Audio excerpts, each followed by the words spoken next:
One way in which all the Lycoming engines, all the R680s, were the same was the design of their ignition system.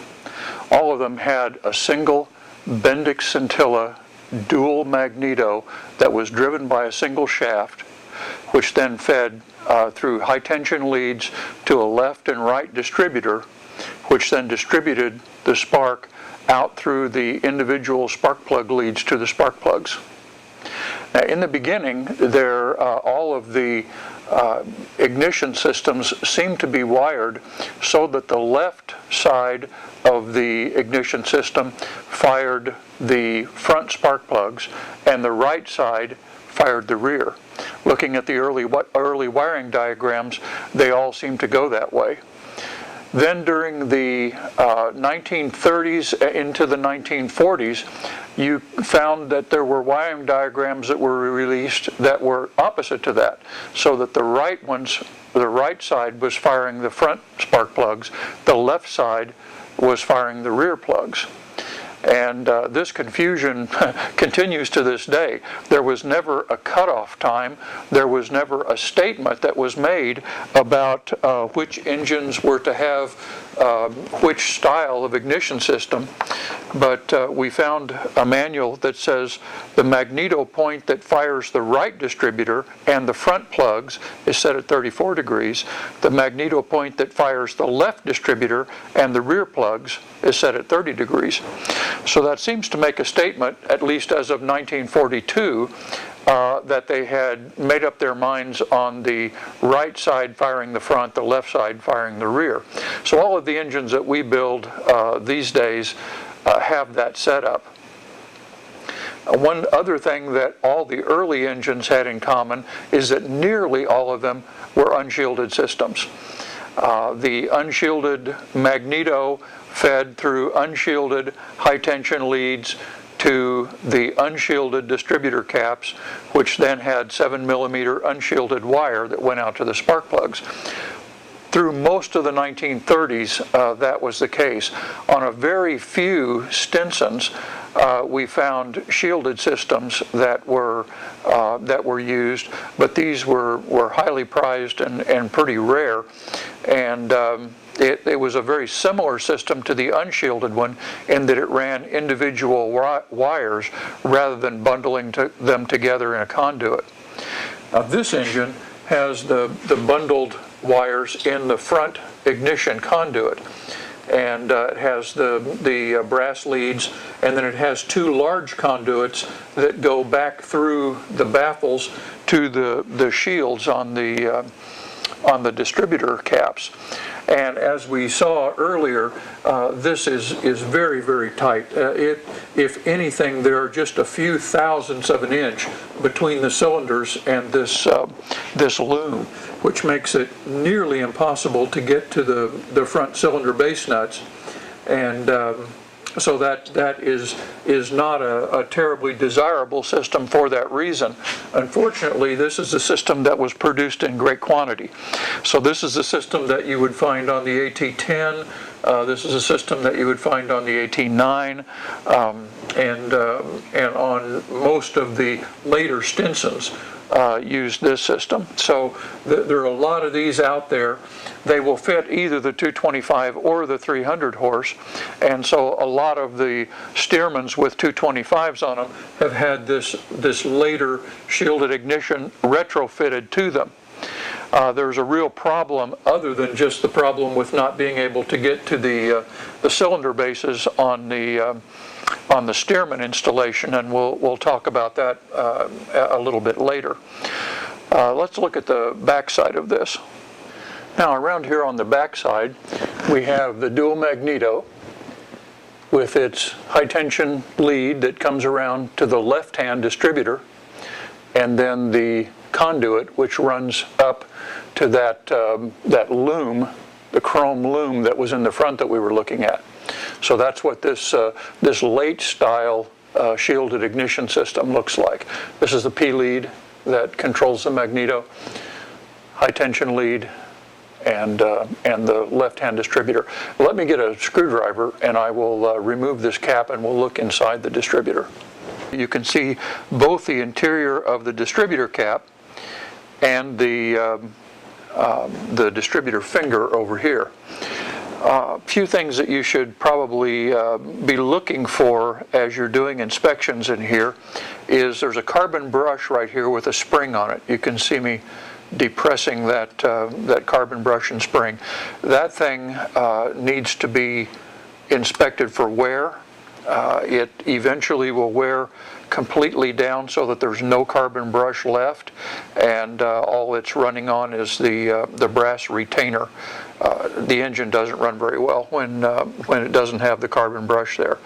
The cap should also be inspected for tracking, carbon tracking on the inside. The electrodes, each of the 9 electrodes should be inspected for wear. Ultimately, they will wear to the place where the spark is jumping a really large gap to get to them. So this is something that should be looked at in the distributor cap. In addition, the distributor cap should be resealed periodically. Originally, they used paraffin to seal these things against moisture. They're just phenolic and they do absorb water. But these were sealed with paraffin originally.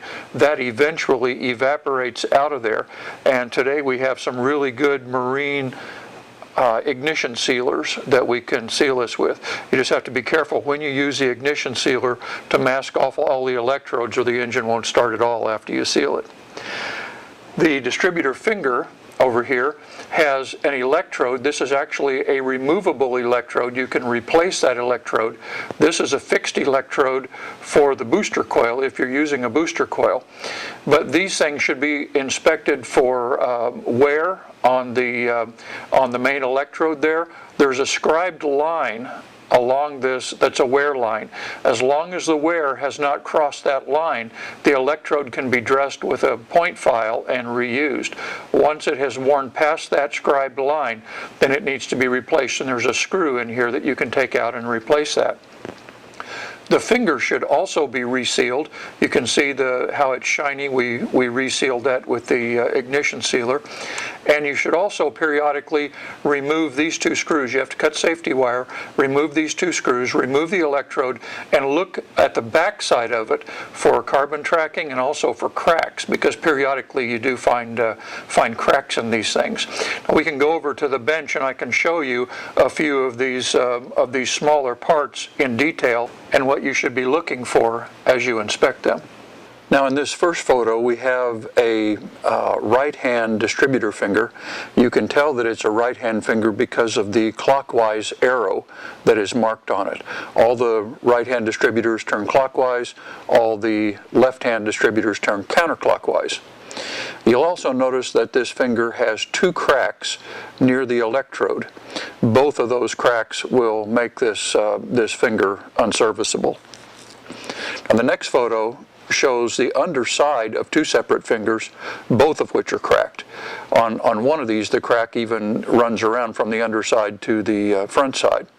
Now the only way to see these cracks is if we remove the distributor finger from the accessory case. So we have to cut the safety wire, remove those 2 screws that we pointed out earlier, remove the finger, and inspect the back side of it for cracks. Next, we have a right-hand finger that has a new electrode installed. These are replaceable. And you can see on that new electrode the wear line that is scribed across the face of that electrode. Now this finger can be put into service, and over a period of time that electrode will be worn away. And then you'll dress it, and then it'll wear some more, and you'll dress it, and finally it'll get back down to the place where you can no longer dress it because you've gotten to that wear line that's scribed on there. And at that point, then you have to replace the electrode. The next photo shows a left-hand finger with a badly worn electrode. Now in the middle of that electrode you can just barely see a portion of the scribed line. It's worn beyond the scribed line on both ends, but you can see the scribed line in the middle. But because it's worn beyond the scribed line on the ends, this one is not serviceable and needs to be replaced. And then the next photo shows an electrode that is just completely worn out. There is no scribed line showing at all, and so this one would need to be replaced at this point. On the left-hand side, you'll see one that is new. There's plenty of carbon there in the brass holder. On the right hand, that one is worn out. The carbon has worn completely down, and then even what was in the little brass holder was crumbling. Another thing that you'll notice on the right hand one is that there's some discoloration on the brass barrel on the outside of it.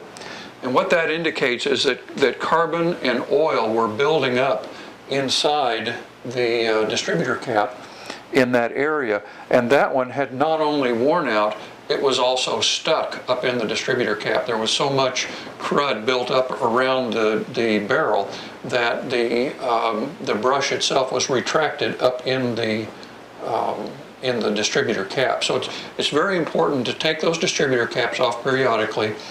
Look inside there, make sure that the brush is in good shape, make sure that it's clean. You can extract the brush and spring out of there, clean that area out, polish off the outside of the little brass holder there, and make sure that that whole thing is working well, because if it doesn't, it will contribute to a hard starting problem. I mentioned earlier about the shielded system that Lycoming made in very small numbers during the 1930s, used on some Stinsons and a few other aircraft. This is actually a complete shielded system that we've built up for a customer, and we're getting ready to ship it out. These are all shielded ignition wire, though they look like unshielded wire. They have the shielded spark plug elbows for shielded spark plugs, the high tension leads, and then the cast aluminum shields. This system, big plus for this system is that it allows you to retorque those cylinder base nuts very easily. And also, if you have a steerman, there's plenty of room between the cast aluminum shield and the engine mount, which is certainly not the case with that later style Lycoming system. This is our 225 with the unshielded ignition system on it. I'm just showing this to you to show you how much room there is to get to those cylinder bases. The shielded system that we were just looking at routes its wires the same way as the old unshielded system did, and so there's plenty of room around the cylinders to get to those cylinder bases. I've got the engine off the test truck now, and this is the back view. I'd like to point out a few things as we're looking at the back side. You can see the distributors, the right distributor and the left distributor, the magneto, the high tension leads that feed down into the distributors. So this is a little better view of that. We'll take the magneto and go over to the bench and look at that closely in a few minutes. We have the Cuno oil filter, which has its handle that needs to be turned in order to clear the filter. If this thing isn't done every few hours, the handle will lock up. The little plates in there will lock up on one another. Dirt and grit will get in between them. So it's important that this handle be turned through every few hours. This is the plug on the Cuno oil filter chamber. During an oil change, this plug should be removed, and you can reach up in there, feel around for debris of any kind. If there's any metal in the engine, it will probably show up in that Cuno chamber. This is the drain on the starter housing. This thing has a very, very coarse filter in there, and it will only catch pistons and link rods, but still it should be drained at the same time as the oil is being changed. And then on the underside of the sump down here, we have the main drain and the main oil screen. So during any oil change, this location, and this location should all be drained. This gives you a little better shot of the starter pad, the alternator or generator pad, the vacuum pump pad, and then around on this side the fuel pump drive.